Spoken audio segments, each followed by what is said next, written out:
It was a quiet Sunday morning, the kind where everyone's still half asleep and the house feels calm. I had just stepped into the shower, trying to steal a few peaceful minutes for myself before the day really began.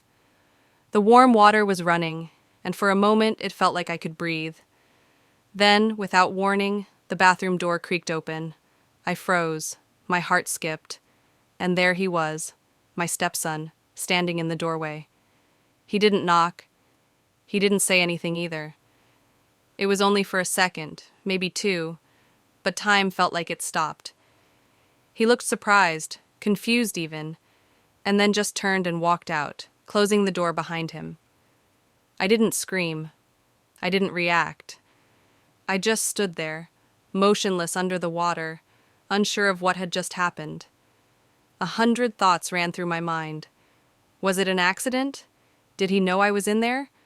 Was it just careless or something more? We've always had a strange dynamic, the kind that's not quite warm but not cold either. He's not a kid anymore, old enough to know better, but still young enough that maybe it was just a mistake, or maybe I'm overthinking. Still, something about it didn't sit right with me. I could have called him out. I could have said something right then. But I didn't. I just kept silent. And honestly, that silence has been echoing in my mind ever since. I didn't bring it up. Not that day, not the next. But now, I'm starting to wonder if I should have. What do you do when a line gets crossed and you say nothing? Was it just a moment of carelessness? Or is there more going on beneath the surface? Let me tell you what happened next. I didn't tell anyone about it. Not my husband, not a friend, not even in passing. It felt too strange to talk about, and maybe a little embarrassing too. After all, what would I even say? That my stepson walked in on me while I was showering and I just said nothing?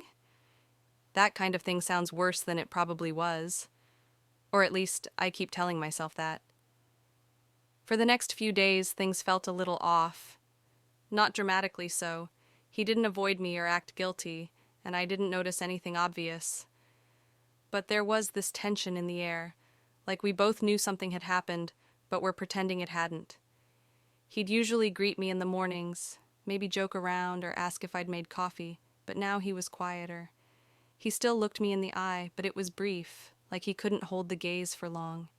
He's 17, almost an adult, and I know that age can be awkward, confusing.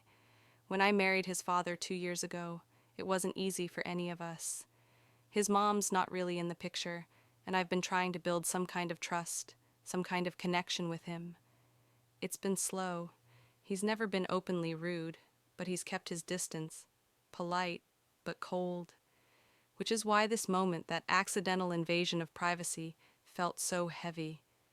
It was the first time any boundary between us had been physically crossed.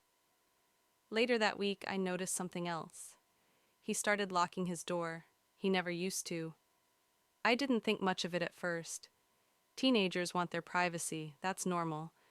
But it just added to the quiet shift between us. He was more careful, more guarded. But at the same time, he lingered a bit longer around me in the kitchen, like he wanted to say something but couldn't, or wouldn't. Then one night, I walked past his room and noticed the light was still on well after midnight. I paused for a second. I don't know why. Maybe I was hoping to hear music or a video playing. Something normal. But it was just silence. The same kind of silence that's been hanging in the air between us since that morning. And in that silence, I realized this wasn't just a one-off moment anymore. Something had shifted. Something I didn't understand yet. A few days later, I was folding laundry in the living room when my husband came in, talking about how proud he was of his son for pulling his grades up this semester. I smiled, nodded, but I couldn't focus. My mind kept drifting back to that morning. It felt wrong to keep something from him, but how could I even begin that conversation? Hey, by the way, your son walked in on me in the shower and didn't say a word. It felt like such a loaded thing to say, especially with no real explanation behind it. That night, after dinner, I noticed my stepson sitting alone on the back porch. He was staring at his phone, not scrolling, just holding it. I thought about joining him, maybe trying to talk, but something about the look on his face stopped me. It wasn't guilt. It was more like confusion or maybe frustration. I wondered if he was struggling with something unrelated. School pressure? Something with friends? Maybe even feelings he didn't know how to process. I didn't want to make it about me, but it was getting harder to ignore the change in our atmosphere. Meanwhile, other things around the house began to shift. He started doing more chores, unprompted, taking the trash out, helping clean the kitchen. At first, I appreciated it, but it started to feel like overcompensation, like he was trying to prove something or fix something without talking about it. My husband, of course, saw it as a positive change and praised him for stepping up. I didn't have the heart to suggest there might be something else going on. A small subplot started forming in my mind, though. Maybe this wasn't just about the bathroom incident.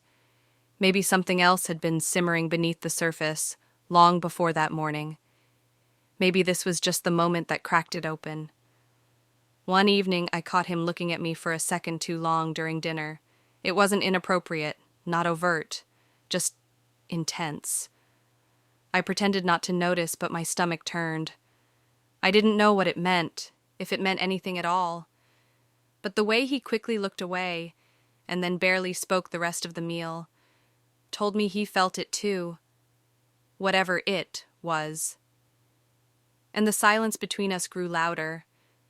For a few seconds, neither of us moved. I was still standing in the doorway, my hand frozen on the knob, his body barely lit by the soft blue-gray light from the window. The room felt smaller than before, like the walls had quietly closed in on us. I could hear my own heartbeat, louder than it should have been. He didn't look surprised anymore, more like he'd expected me to come in, like he'd been waiting. I was just thinking, he said, voice low and awkward, eyes drifting back toward the trees outside. He didn't sound guilty, just tired. I stepped inside slowly, still unsure of what I was walking into. You shouldn't be in here, I said, trying to keep my voice calm. Not angry, not afraid, just steady. He nodded but didn't move.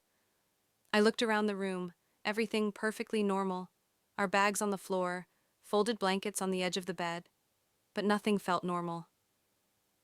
I couldn't sleep, he added after a long pause. I stood near the dresser, keeping distance between us, gripping my phone charger in my hand like it was something solid to hold on to. You've been acting strange lately, I said quietly. Ever since that morning. He turned to me again, finally meeting my eyes. Something flickered there. Regret, or confusion, or maybe both. I didn't mean to walk in on you, he said. I didn't know you were in there. I swear I believed him. At least I wanted to. But it wasn't just that moment anymore. It was everything after. The tension, the silence, the shift in how he looked at me, how he hovered too close without saying much. None of it made sense, but it all added up to something I couldn't ignore. He took a step forward, slow and hesitant.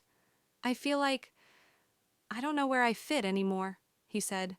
In this family. With you. That hit harder than I expected. I didn't know what to say. For so long I'd thought he just didn't want a relationship with me, that he had closed off because of loyalty to his mother, or distance, or just teenage stubbornness. I never considered that maybe he was just lost. Still, this wasn't the time or place to unpack it. Not alone in a dim room, not when things already felt too charged. I took a deep breath and stepped back. We should talk tomorrow, I said gently.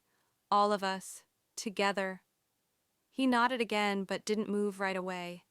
I could feel him still watching me as I backed out of the room and closed the door behind me. I stood in the hallway for a long moment, holding my breath, waiting for my thoughts to settle, but they didn't. The silence in that cabin wasn't peaceful anymore. It felt loaded. Outside, I heard the cabin door creak as my husband came back inside, his footsteps echoing softly against the wooden floor. I knew the next day wouldn't be easy. Something had been broken open, and none of us could pretend anymore. The next morning, the cabin felt colder than usual. A thin fog had rolled in, covering the trees outside like a blanket of uncertainty. My husband made coffee and called out for us to join him on the deck. I hesitated for a moment, unsure if my stepson would come out. After last night, everything between us felt even more fragile. I hadn't told my husband anything yet. I didn't know how.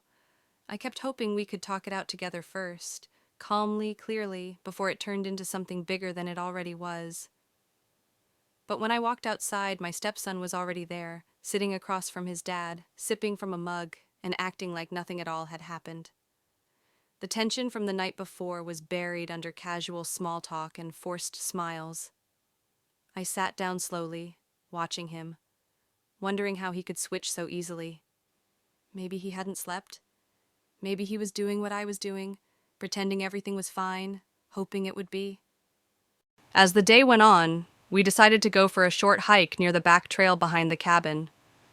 It was quiet, remote, and supposedly led to a small overlook. My husband walked ahead, talking about trees and trails and plans for the next weekend. I followed behind, trying to keep the pace, while my stepson lingered at the back. A few times I felt his eyes on me, but he didn't say much. I didn't either. The air between us was thick again, the kind where every word feels too loud. Then, halfway up the trail, my husband's phone rang. He stepped aside to take the call, leaving the two of us standing there alone. My stepson bent down to tie his shoe, then looked up at me and said quietly, "Did you look through my room?" The question hit me like a wave. "What?" I asked, startled. "My room," he repeated, not angry, just searching. "I know someone went through my drawers. My stuff was moved." I shook my head. "Number I didn't." He looked at me for a long time, like he was trying to figure out if I was lying. "Then who did?" he asked, voice lower now. That's when it clicked. Someone had been going through his room, and it hadn't been me. It wasn't like him to accuse without reason, but more than that, I suddenly realized why he might have been acting off lately. Maybe this wasn't just about that morning. Maybe he'd been feeling watched, or exposed, and maybe I wasn't the only one noticing the changes. That night back at the cabin, I went to the bathroom and noticed the window slightly open, just a crack, barely enough to see, but the screen had been pushed loose, and for the first time since this started, I felt something new. Fear. Not of him. Of what we didn't know. Of who else might be involved in this story we thought was only about us. And suddenly everything shifted again. That night, as the cabin grew quieter and darker, I couldn't shake the feeling that we were all on the edge of something that could break at any moment. I lay in bed listening to the muffled sounds from the other rooms, my mind racing. The window, the drawer incident. There were pieces of a puzzle I hadn't been seeing clearly. I couldn't help but wonder if I was missing something bigger, something I hadn't fully understood until now. Around midnight, I heard footsteps in the hallway. Soft, almost careful, like someone trying to move unnoticed. I froze, holding my breath. The door creaked open slowly, and I tensed, but this time, it wasn't my stepson. It was my husband. He stepped into the room, his face barely visible in the dim light. "I can't sleep," he whispered, his voice strained. "We need to talk." My heart skipped. The tension I'd been feeling was finally spilling over. I sat up, pulling the blanket tight around me. "About what?" He walked over to the bed and sat down, looking over his shoulder like he was making sure no one else was listening. "I don't know how to say this, but I've noticed things, little things, and I think you need to know before things get out of hand." My stomach twisted. "What do you mean?" He hesitated, then pulled something from his pocket. It was a small, silver key. My breath caught in my throat. "I've been keeping an eye on things too," he continued, his voice low. "I didn't want to make it obvious, but I found something in the attic." My mind raced. The attic. I hadn't even thought about it. It was one of those spaces we never used, filled with old boxes and forgotten memories. He handed me the key, his face filled with regret. "I found things in his room, my son's room, hidden behind the walls. I thought maybe it was just something innocent, but then I saw the same thing in the attic." I couldn't breathe for a moment. "What did you find?" His eyes darkened. Old photos of me, of us, and someone else, someone who shouldn't have had access to them. The room felt suffocating. My mind spun. Who was it? Who's been in our house? He didn't answer right away. Then slowly, he said, "It was my ex-wife." The silence that followed was deafening. My heart raced as everything finally clicked.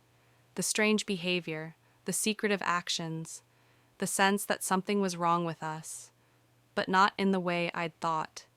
His ex hadn't just been a ghost of the past. She had been here, watching us, manipulating things from the shadows. Suddenly, everything felt like a trap. But who had really been the one pulling the strings? Was it my stepson, acting out of confusion and fear? Or was there something far darker at play? Before I could speak, I heard a soft knock on the door. My stepson stood there, eyes wide, as if he'd heard everything. I need to tell you something," he whispered. And in that moment, I realized that nothing would ever be the same again. My stepson stood in the doorway, his eyes wide with fear and something else, something I couldn't quite place. I looked at him, then at my husband, who was still sitting on the edge of the bed, the weight of his confession hanging in the air between us. "What do you need to tell us?" I asked softly, trying to keep my voice steady. He stepped into the room, closing the door behind him. I didn't know how to tell you," he said, voice trembling, "but I think it's time you knew the truth." He paused, glancing at both of us, as if weighing whether to say more. "I found something in the attic, too. My mom, she's been coming around. I didn't want to believe it, but I've seen her. I thought maybe it was just me imagining things, but now—" He trailed off, his words catching in his throat. My husband and I exchanged a glance. It hit me then. My stepson had been as much a part of the puzzle as we were. His mother hadn't just been lurking in the background. She'd been trying to manipulate things in subtle ways, pulling strings without anyone noticing. She'd been watching us all this time, setting things in motion from a distance. "I don't want to be caught up in this," my stepson continued, his voice breaking. "But I know now she wants me to be part of whatever she's planning. I don't know what she wants, but it's not good. I just didn't want you to think I was a part of it." My heart sank as everything finally clicked into place. His mom had been using him, trying to turn him against us, without him even fully realizing it. My stepson wasn't the problem. He was caught in the middle, just like I had been. It wasn't just about the bathroom incident, or the strange behavior. It was about the manipulation, the way his mother had been quietly controlling things, trying to create a rift between us. I took a deep breath, my mind racing with the realization that we couldn't let this happen anymore.